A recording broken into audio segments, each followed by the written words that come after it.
Sambulu mina kana turanga ke marama ke mina thorbu ke ngona leao ni sulsuli di warong tiku mai ka sarabu tiku mai nanonda rongo ibunau e nambong endai nanonda ulutanga rambai levu endana vitalo tukina na lomani tini na iwaswase ni rongo ibunau na kena ikauti kona OTIOTI ni MATANITU ena LEWAI VURAVURA na imata ini nonda ulutanga nanonda tandra indona tui embalete Tiko na OTIOTI ni MATANITU ena LEWAI VURAVURA. Sando mandana nonda masu. Turanga na ni mami kalau kemba bini kabukali ubi kemni ena tigini ngaunongo irau ni oni sulebi kimami na ngalala me kimami rongo na nomuni bosa. Kemsakrea na nomuni alotambo me tigo bot kimami ena tigini ngaunongo kena be ngauna tali kemna ready tu kina na nomuni bosa chisu na iwakambola. Amen.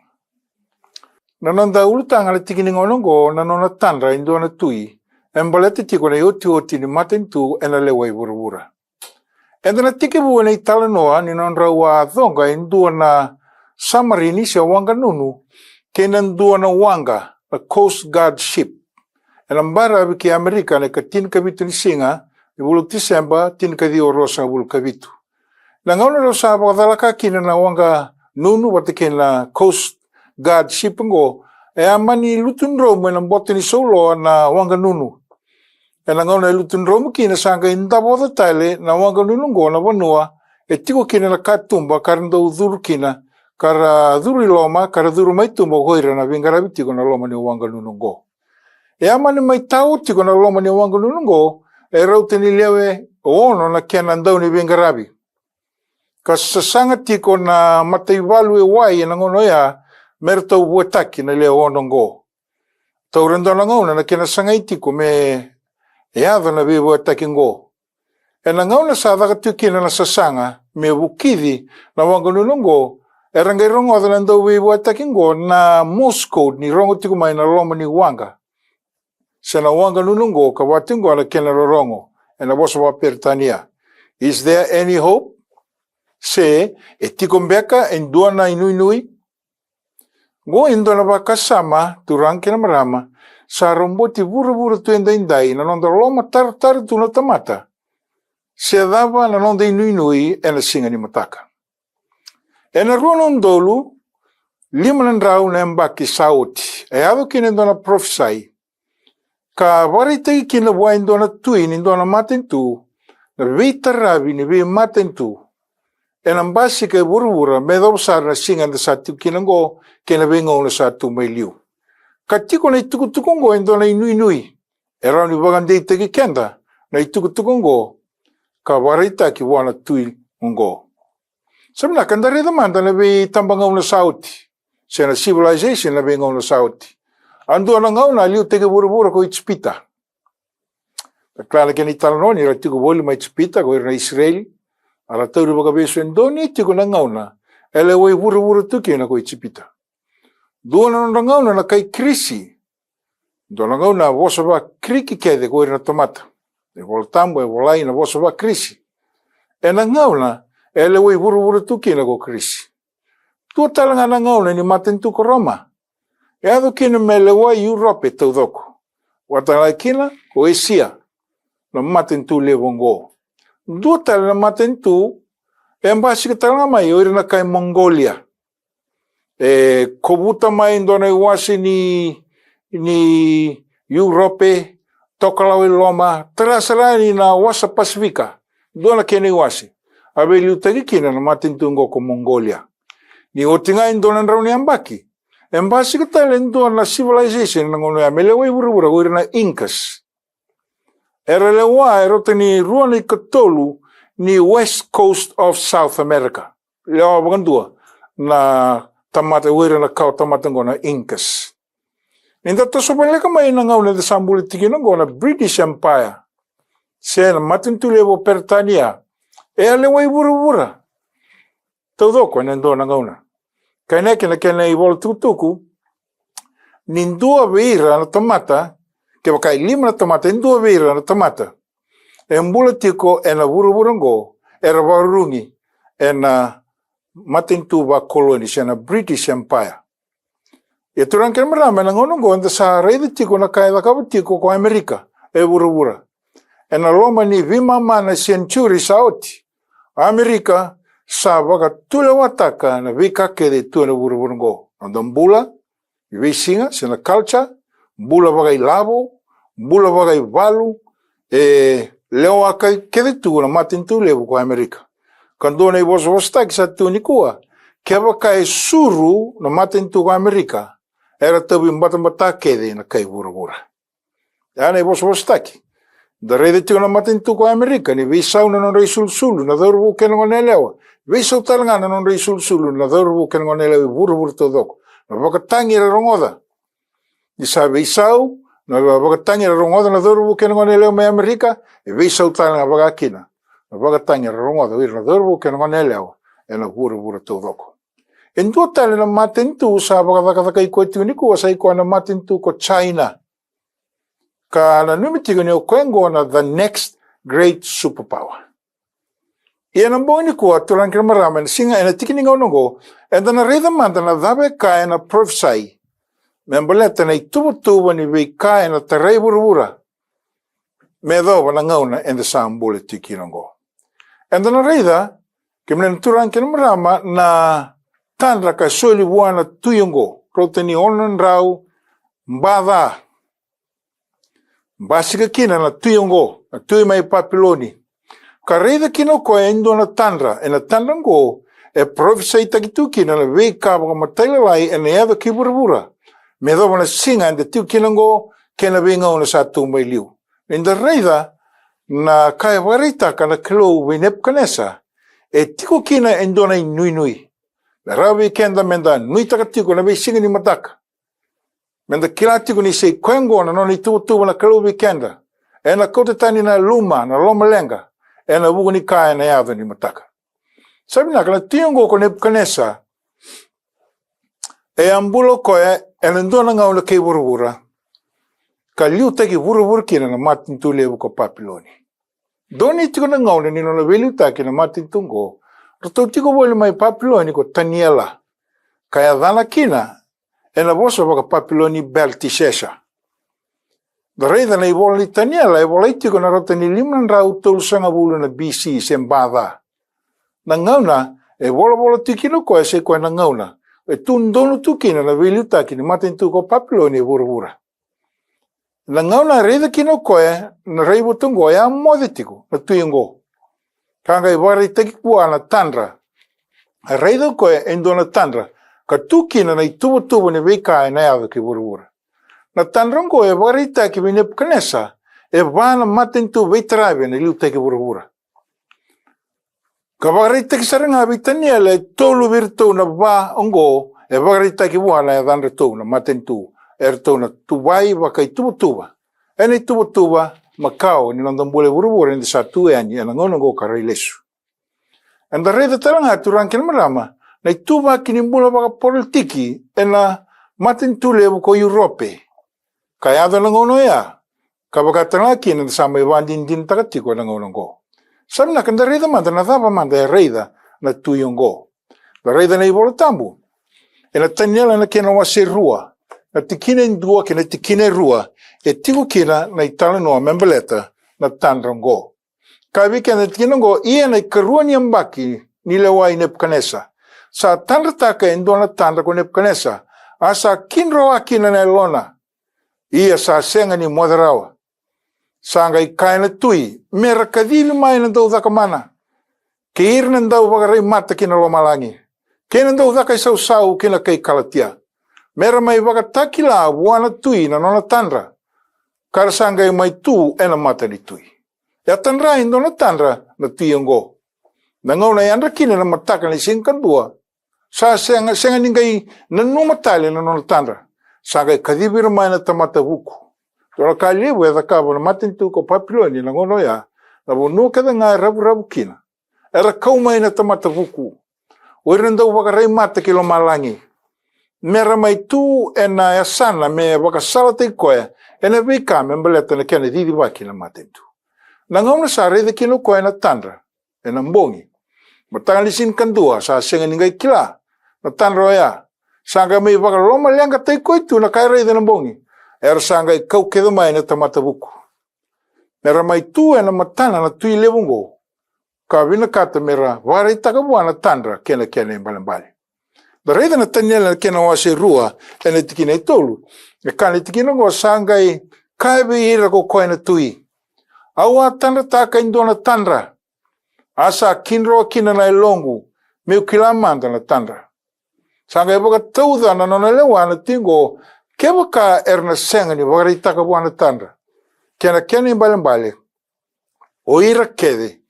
Na nona tamata buku ka kautir mai na bebo no kede rabu kina. Erna mate waga indina. Ena kenra mali ona tamata buku ngo tau tigo kina na ipriu.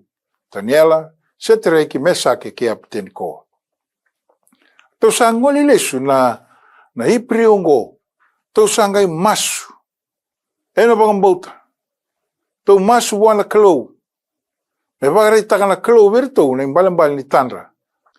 Nona wagareitaka tiko taniela ki wana tui. Nindoana kalou tiko mailo malangi wagareitaka na kabuni. Tikine rosa vulkawalo e kai weekend na tikina ngo. Ia sa andona kalou mailo malangi sa wagareitaka na kabuni.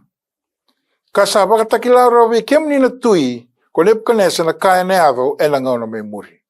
Na kai reidango konepkanesa embalete tiko na ka e neavo e na ngauna me muri. Sanga tege wo me wakamadala. Taniela membaleta na kai reida ko koya. Kane tikina ngo ana kene ikuri tikina tol sabul kantua ko ikemuni na tui. Koni ya vararai ka reida indona mata kaulevu. Mata kaulevu koya ai wasibi na kene iserau. Sa wawu tu e matamuni. Ia na kene reirai sa ka rerwaki. Na kai vagarita kitungo vi Nepkanesa se koea na kai na yado na ngona mai muri. Sanga I vagarita ki vi Nepkanesa na mata kaulevu ngo. E ua sibi na kene iserau. Na kene reirai e ka rerwaki. Sanga I tigabu me wakamadala e na tikina watu ngoea na tani na kana waserua na tikina tolu sa vulkandua. Kai kena tikina ngo na ulu na mata kaukoea sa koulandina. Na serena kene lingana sa siliva. A katena kena sangana sa prasa. A temonia vana sa ironi. Ia sa sona tikina vana e ironi ka sona tikina e tete. Kai wagarita ki Nepkanesa. E nangauna sa sulia kina na tandra ka reida ko Nepkanesa veitaniala na kalou me wagarita ka Nepkanesa. Sanga I wagarita ka wa ni koe na kai reida ngo embalete ko nangauna I mursara. Sanga I vinda na mata kaulevu ngo na uluna e koula na serena e siliva ke tena kena sangana e prasa e avana e ironi ka sona tikina e ironi ka sona tikina e tete ina avana sarera se na gangalo ni avana ngeti ni ava ni mata kaulevu ngo. Sanga tomana tali na wagarita ka tiko na tanda ngo we Nepkanesa ko Taniela. Kemuni ava reida tiko. Kasa kavinda mai enduana watu. Kasenga ni ta ena lingana indua. Asa lauta. Na yaba ni matakau. Sa ironi ka tete. Ka waga huru me metaka. Ena Taniela kena wasirua tikine tolu sanga vulkato. E reida tiko Taniela. Waritaka wana kalou me waritaka me Nepkanesa. Na kai reida koe. Reida koe ni sa lutu mai. Enduana watu. Mailo malangi. Ka lutuka na yaba ni matakau. Kana tinongo ka waga vurme metaka. Na yaba ni matakau kena matakau todo koe. Tapos ang ikana kene kuri. Sanga I boro lagi mata na ironi na tete na prasa na siliva kena kula. Kasayado metoto wata kena ngani sila ena rara ni sila ena vula I matua. Kasandui dhangina tanyani. Mesenga ni kunetali. Kana kene kuri. Na wase rua. Atikire tolu sanga vulka 5. Kale tingina ngo ia na watu. Kalauta na matakau. Sa tumbu me ulne buno levu. Karumboti vura tau doko. Enda reida turang kena maram na kai reida. Kone bukanese endo na matakau levu. E vinda ina koula, siliva, prasa, ironi. Wata kena. E awa ni matakau ngo e wiwa kituki na ironi wata kena tete. Sanga lutu mai ndona watu. Lutuka na matakau ngo. Ene hava ni matakau. Ka wara la ka wangandua na matakau taudoko. Sanga iado na watu ngo me tumbu dhaki. Me wakai ndona uli wanua. Karamboti vura taudoko. Sarauta me lomalenga na tui ko Nebuchadnezzar. Wakai reida. Baleta na tandango baleta tigo na kai na ado na ngona mai muri. E na tandango turangi na marama wakarai takatiko wana tui ko Nebuchadnezzar ko Daniela ni va na matanitu e na LEWAI VURAVURA. Me teke mai na nona matanitu ko Papiloni. Ka me adova na wakatau te o tini ngauna se kwa na ngauna na mbula tikina ko. Sabi na kandarida man na kene imbalimbali. Siya nga walanga ni wakarai taka ko Daniela bi Nebuchadnezzar na tandra e wakarai taka nga wana kene imbalimbali. E na Daniela na kena wasi rua na tikina e rua sanga bulu kawalu. Daniela na kena wasi rua na tikina tolu sanga bulu kawalu e kala tikina ngo sai kemuni na ulu koulongo. E kai tiko Daniela i Nebuchadnezzar ko i kemuni na ulu koula. Na loma tiko na matakau levu, ulune koula, na serena, e siliva, ke tena kena sangana, e prasa, na wana e aironi, na gangalu ne wana, e waki watu kina, na aironi watu kena tete. Da reida tiko na vei wase kede ni kai reida ko Nebuchadnezzar. E waka tamba kindua tiko na vei tamba ngauna ra vei liutaki kina. Na tui me teke umai na ngauna ni Nebuchadnezzar. E kane tikina ngo na tani kena wase rua na tikina tolu sambulu kawalu. Sai kemuni na ulu koulongo. Kai tiko Daniela be Nebuchadnezzar. Ko i kemuni Nebuchadnezzar. Na ulu koulongo. Na matanitu ko Papiloni. Na matanitu ko Papiloni. Turangi na mara mai kila itu ni Dauvunau ngataka paka levu na koula. Matanitu levu e tiukina na wera lili se na hanging gardens en dua vira na saki kei VURAVURA. Ka tiko taranga kina na wanua era dongarawa kina na nonda kalau the Temple of Marduk. Rauta ni Dios ang vulkan dua na mita na kina de daki. Ka tinkawalu na tani na koula. E mboro tukina na lalanga kina loma ni vale ni ngaravi kalau mata kaungo. Wayana muna, e kilaita ni kina na matanitu ko Papiloni as the Golden Empire. Se kemuni na tui Nebuchadnezzar na ulu koulongo. E na tani na kena wasiru na tikina tolu sanga ulu kadiwa, e tomani tali kina na madala, matanitu dawa, ni sa oti ko Papiloni, matanitu dawa. E kane tikina go, kasa na tumbu me vei taravi ke kemuni e ndua tani tali na matanitu e lailai sombu me kemuni. E lendo na mbongi era mara utiko na kai Papiloni. Saravakila ni sa sengatali lendo na matanitu e kauko dhaki mai vei Papiloni. Era songota na katumba sanrua. E na loma ni koro e vivi tukina na LEWAI na Euphrates. Karandau mara utakatu na kena wakasuso tiki na hanging garden. Kaina kina kena evola tuku o ira na kai Papiloni e rau ni ra songota tu na mata. Me rua sanga bulu nembaki. Era kana tuku nga na vika era terra o na loma ni koro wau sivi e na hanging garden o ya. Do veira na 7 wonders of the world. Na ngauna ra mara utukina na kai Papiloni. Sanga isol ni wakaroa me kaumai na ia keda ngāra no waingataki na loma na rawani soro na kai periu. Uira na Israel. Mera sanga me tawana kina na menra waini, era sanga ngulu e na marau.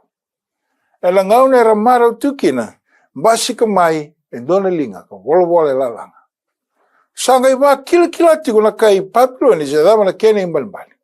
Se mula tiko Daniela na ngono ya, sanga li kaumai ko Daniela. Me mai reida na dabe volai tungo kena kene imbalimbali. E na Daniela na kena wasilima na kena rosa vulkalima, e tiko kena na itala noa ni kai volai. E na lalanga ngo, ka vola kena ndona linga. Ka volai tu e lalanga se koe na wosongo mini tikeli ufesini. Sanga i wakaritaka ko Daniela ki viir na kai Papiloni na kene imbalimbali. Mini sa wilika na nomu matanitu na kalau. Kasanga i wakaotia. Tikeli, kuni sa wakatobo le ni wakarau ni bimbi. Ka kuni sa kune moni mo kama manda. Peresi, Sa wasiyong na no mani matanitu kasa soli beira na kay mitia kay Persia. Turang kina marami ng bungo ya. Rongoda kina na itukutuku may wala kalo. Ni sanayado na ngaw na may oti kina na matanitu ko Papilon. Ang bungo ya lang deli na matini na kay Papilon. Sa durung boteani na koro ko Papilon na kay mitia kay Persia. Ba mamada taka na Euphrates. Ba ngolea baka tiki na udiwai na Euphrates me mamada kina. Na Roma ni udiwai kadidi na Roma ni koro ko Papilon. Sanga ilako ani na sotia.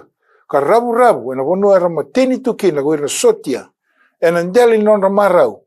Mbonyo ya turanke marama. Sama idaba kina na matanitu ko Papilon. Sama ibaka malmalumutaka na matanitu kola. Sa kwa na matanitu ko mite ki Persia. Dono kami ba kurumuta ki turanke marama. Ni sembera mandanga ni sudu ko Sairusi. Sai bola tuku. Ene bola tamba na prophesy. Ni na yado mai na ngauna na Sairusi. Dono turang ang ganga ni mite ki Persia. Mena may baka malumutaka na matanitu ko Papilon. Ang bongo ya turanke marama sama idaba kina na ngauna na Papilon. Na isya na kinamasa basa vulkan 2, basa vulkan 5, tkinin 2. Kali tkinin ko, iya kau na serek, na ibaw ni talon na tui. Kau na dolabo buwa na isongo sa handrua. Iya na mata-mata ni koro, na senga ni songo. Go na kaya ka ba, na tamatanganga, o Sairusi. Sa meron matanga ni sudu, sa soli raw tuwa na kauko. Meron dolaba, na mata-mata sa handrua.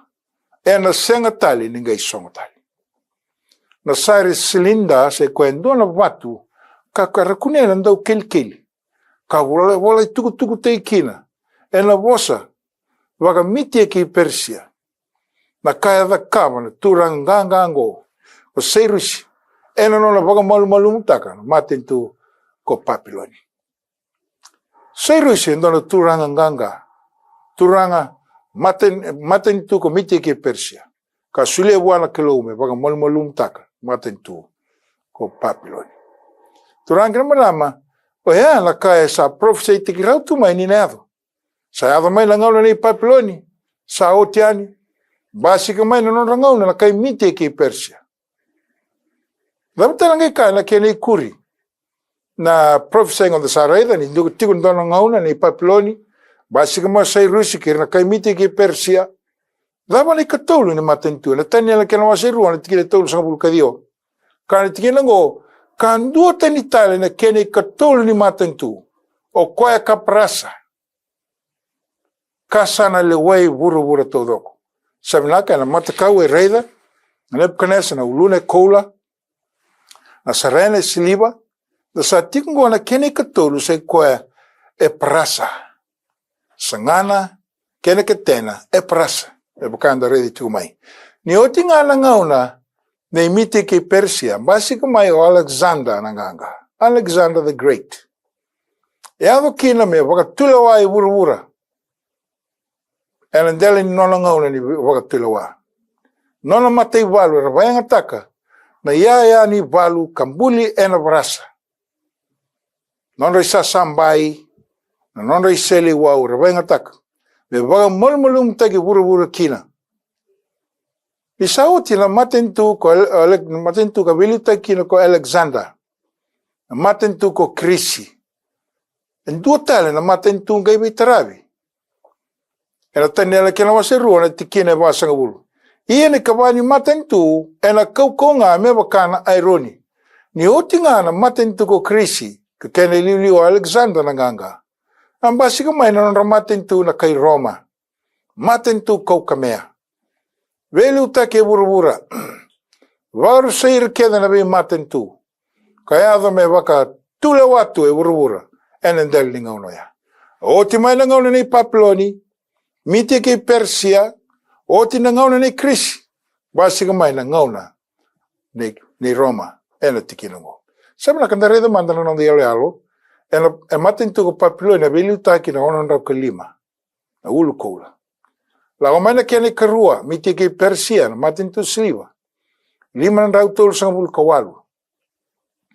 krisi tol nan rau tol so kan dua bada matanitu pras ta sanga Tiko ngo na kavani matanitu se kwana matanitu irony se kwana matanitu koroma turang ken marama go na prophesy ka varita ke vitaniala me varita ka Nebukadnezar na nona tanda kena imbalmbal na kena tu wai tu mai na nona tu na kloni sana ote papiloni basi ka mai rakai mite ke persa krisi wat kero da rede Tiko turang ken marama ena nona vossa na kelo e kai weekend ni o kwela kelo e vagandurina tui ka baka sibo e talanga inda rede Tiko na tu ngo sandol mesule weekend ndo na elo baka dengu ni ka kedanga e Tiko ena geten ni linga ni kelo na tu ni veika saya doti sa bandina dina tagioti sabi na kana matanitu kau kamea se ko na matanitu ko Roma dona kana kaida Kabu ko ke VURAVURA ke baka na rede Tiko na tu ni vatu na boiling point ni koula e LEWAI baka katanga baka lewu ng buka rene uida baka to rede na silibo sa kau mai brasa sa kau sara isa leado na kau kamea sa kau sara sa baka kino na nona ito na matanitu go matanitu kau na nona iwala talanga baka da kaba ki VURAVURA da rede na ngoni ni matanitu ko Roma turang ken marama e ado kina me LEWAI na turang o Jesu Kristo ka rumbe e na kaubilatai ka koti na lingana na non rai vako uira na kay Roma awama teikina na lumini kalogo Jesu Kristo doni Tiko na ngoni ni matanitu ko Roma sabi na kana tikina wasang vulkan dua na waserua dapat sanga ibarita kana kene ikuri tikina go kana tikina go iya koni reida na yavana kena gangal ni yavana ni sa tete sona tikina ka ironi sona tikina sama dala kina na veisei na matanitu ko ni otinga na matanitu ko Roma turang ken marama sa barita ka weekend na vos ni klo ni na veisei na matanitu otinga na matanitu ko Roma sa tiga metata wasawasi na matanitu sa senga tali Tiko na ruku nila wa enen dua nga na matanitu sa tata wasawasi go turang ken marama sa ko Europe yan singini ko kena sa tawasa mai bei Roma reida na kaya da Kabu Roma na ngono yana vagandaban ralebu sa kay tigu mer vagat tatawasawasi uir na bei kauta matango mer sa vagandurenga non matanitu vagatagir ena tikine basa ngabul dua kena tikine basa ngabul karua kabi kena tikine go iya me bakasa ironi ndona tikini ngangal ne bana ka tete ndona tikina sana bakakina na matanitu ko ya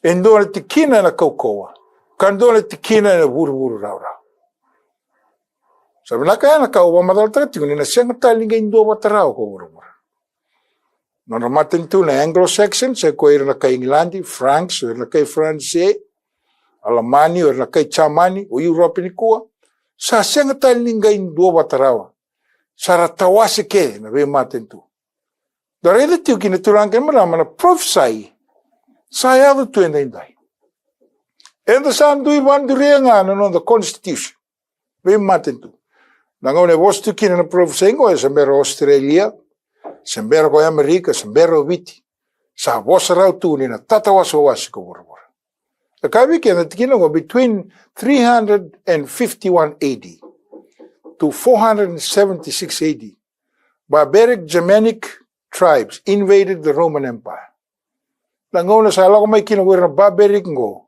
wa malmalum ta kana matanitu ko Roma sanga tiga bume tatawasawasi we matanitu ma Europe dai sa me bagaki tam sanga kata na prophesy ko ka barita ki Nebukadnezar iya ni kemni sa reida irony ni sambuli bata kina tete lolomba ersan do bata baka kina kao ni tamatawali kana gani kurtina ngo iya erna senga ngani be kambiti lebo kana irony ni sa senga ni be kambiti rao kina tete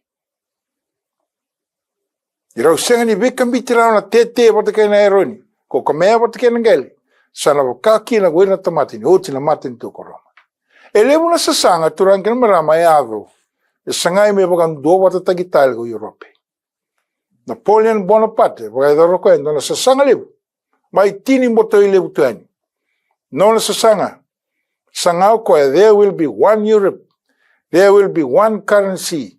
There will be one language. There will be one government over all of Europe. Ea mai tini mo toilivu. Nona mina katamera sangata na kaya varaitaki vinepkanese nona tandra. Ina senga tali nga indua batarau ko VURAVURA. Nona sasanga turanga go sa mai tini mo toilivu kaya koe God Almighty is too much for me. Nona sanga me sangata na nona watila wala kalau la turanga go. Ini saya ada mai na nona ngau na mele wala kalau. Saya ada me bakakin. Sa senga nga indua batarau tali ko VURAVURA. Dua tali na kersa sanga ambasik.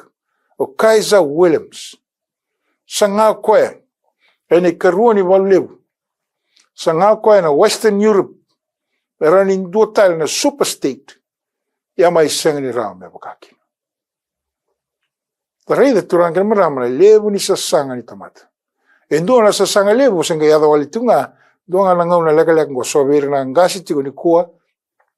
Era ni bandin dinataka na kaya sanga ko Adolf Hitler mai chamani.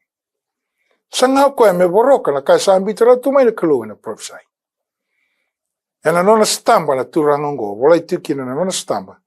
E na vosa waka chamani na nona sasanga. One people, one empire, one leader.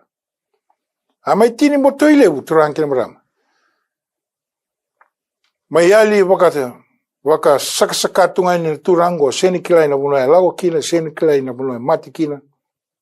Mai tini mo toilevu tu. Nona sasanga. They shall not cleave one to another. Ea na sasanga, na sasanga na tamata, na ivoltamu sa kaitune, na senga bakan dua, hiran dua bata, na tamata, ni oti na MATANITU ko Roma. Turangkin maramba, levu na sasanga yado, e VURAVURA. George Washington, and dona turanga rongo in history ke VURAVURA. One day on the model of the United States of America, the United States of Europe will come into being. Nona sangati nga turangin marama, mera sangata na kasa tuwana rau tumay na kalo, e na kay reida kuneb kanesa na notanda. Dota la turanga, President Mitterrand of France, a great power is being born. Nanumo ko ni sando na kukole usambasik, e bagan do wata tayo ko VURAVURA. Seng ni rao na kay na numa na tamata. Kai tunga na ivolatamu, they shall not cleave, erna senga ni ndoba tarau tali, ko VURAVURA. Sabi na kasa oti na ngau na ni Papiloni, oti na ngau na ni Miteki Persia, oti na ngau na ni Krisi, oti na ngau na ni Roma, Europe ni Kua, senga ni ndoba tarawa. Ese senga ni dava na kai warita na klobe ni Kanesa. And the reason na ivolatamu na kia ni kuri na tikinango, warita na klobe. Vinep kanesa, e na nona tandra. E na lwa madal takati o taniela. Kare tikinango, ia ni kemunia wakareida na watu. Ni sa kavinda mai na unliwanoa. Ka senga ni ta e na lingana indua. Ka sa waka vurma me taka na ironi, na parasa, na tete, na sliva, ke na kola. Rata, wareta kitungo vinep kanesa. Ni na oti na vi MATANITU ya. Ena lutumai endo na watu.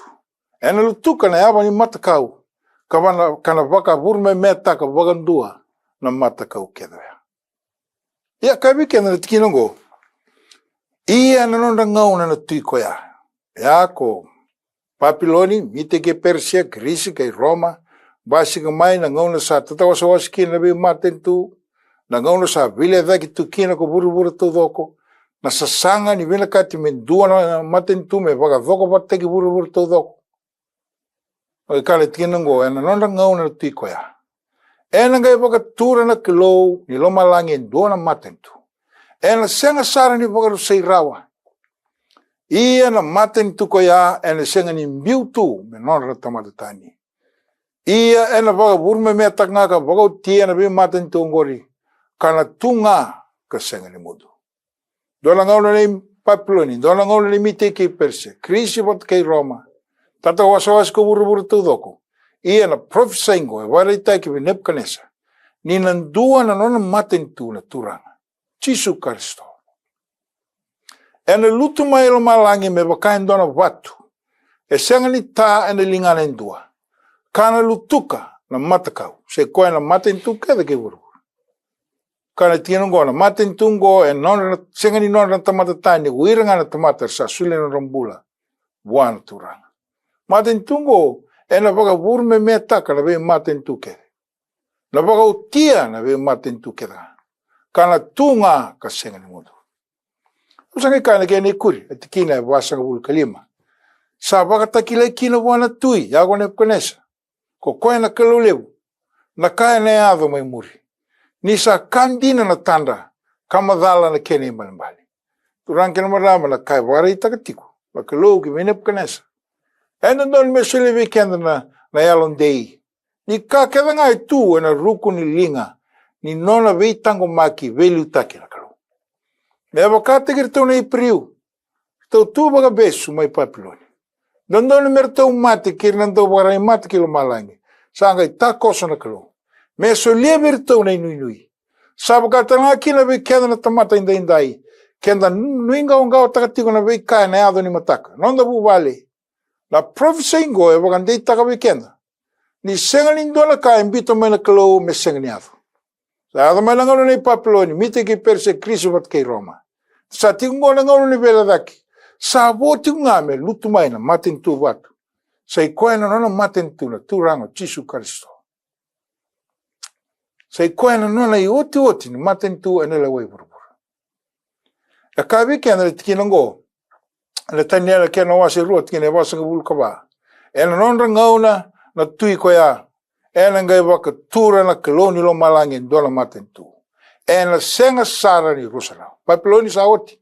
Biteke persia sa oti. Kena we matanitu kena tabi italo tikini kuwa. Sa oti. Sa tingo na ngauna tatawa sawaskina na matanitu. E na lagu mai na nona matanitu na kalou. E na senga ni wagaru seirao. E na tunde itunga ka senga ni mundu. Nona matanitu na kalou. Kabe kena na geni kuni tikino go e na matanitu koya.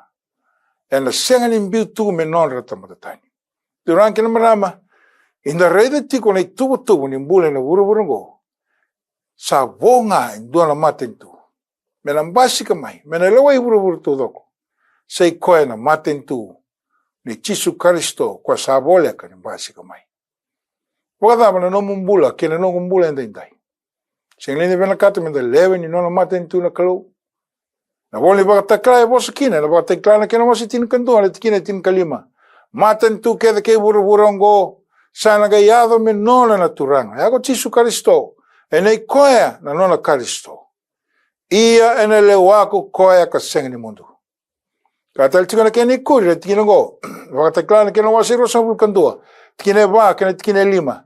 Ia na kalou. Ena tawa tani keda nga na weni mata. Maina matanra. Ia ena senga tani na dhimba. Sena rawa sena tangi. Kana senga tani na wutungu.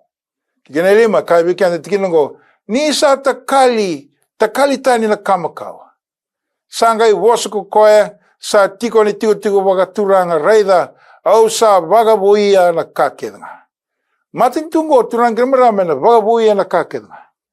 Ena sulebi kenda na nui dei. Na nui ni dona mbula e taudoko. Na mbula ena sulebi kenda na vagadengu. Ninda sa lewe ni nona matanitu na kalau. Taniela kena wasa lima na tikina wasa vulka lima. Kai wikenda tikina ngo. Na tanrango. Sandina ka madala na kena imbali. Kena imbali turang kena marama na kai reida kunep kanesa. E siang ni tanra wala nga ni kana sibia. E Tiko kina indona nona timeline na kalu. Nona itutu. E Tiko kina na nonda nui. Dama wune Tiko kina nonda nui. Kai wikenda tikina ngo. E Tiko kina na nonda nui mbalete ni o koe na kalou. Se waka tule wa Tiko ngai tai. Mbalete ni o koe na kalou. E kila rawa. Wawara itaka wikenda na wikai semberniado. Baleta na kalou. Enda urongo di kenda. Venga una enda staba kina. Nuinga wangawa kina rarao. Baleta koe na kalungo e kau ite giko watkeo. E vina kata me dhaba wabinaka nonda bula. Turanga marama na lesu wa Roma i Jisu Karisto. Se koe ngona nonda nui. Ke wakanda lotu Tiko. Da sulia na nonda bula tu do kina lotu. Sulia na kena i labo. Kanda dhalata. Na nona matanitu na kalou. Sanga itawayanga na vika kedanga indalaka. Rona undo limunan raw na mbak sauti. Sa wari tatu mai kina la kelo na ituto. E na singa ni kua me dama le singa na lesu mai kina na matentu watu. Na nono matentu ko Tisu Karisto. E na baga malmalum taka na matentu kedanga vuravura ngo. Kana tunde itunga na nono matentu na singa ni mudu. Au suriti kenda tigo ni kua kina matentu ngo. Kaya kain tuan kain don me baga ungeti kenda na dambula chiku. Ele bisinga mendo to soi tunga na bi kain tangara tiku. Ninda bakila tiku ni daka. Enda da kaba tiku kena mbula enda mbula tiku kina lotu enda mbula tiku kina. Enda wana mate tiku kina matentu watu. Se koina na nona matentu ko Tisu Karisto. Na i OTIOTI ni matentu ena lewai VURAVURA. Sando na tomasu. Turanga ni mami kalou. Ke mami babi ni binaka. Irawi ke muni wari takawi ki mami dona inui. Ike mami mbula tiko na tamata, senga ni dhaba ngai kena ne mami mbula. Ke mami na dhaba yani kina no muni matentu. Na matentu watu. Na matentu ena lewai VURAVURA taudoko. Na matentu ena tunde itunga aka senga ni mudu. Iuke ke mami turanga me ke mami lewe ni no muni matentu. Sabole kana no muni lestal mai. Moni mai baka vurme metaka na vika kede tuna VURAVURA ngo. Ka moni vandi te ki mami na no muni matentu. Na matentu go ni sa wara utatu na turanga. Na walebu na no muni rongoda na ne mami masu ni wakalonga tigira kede. Era warongo ka sarsar tuku mai na kabi dindai. Ni mbokoda na ne mami walwalada. Ki mami sa masu na dai Tisu na ne mami turanga. Kwa sa ne mami wambula. Amen.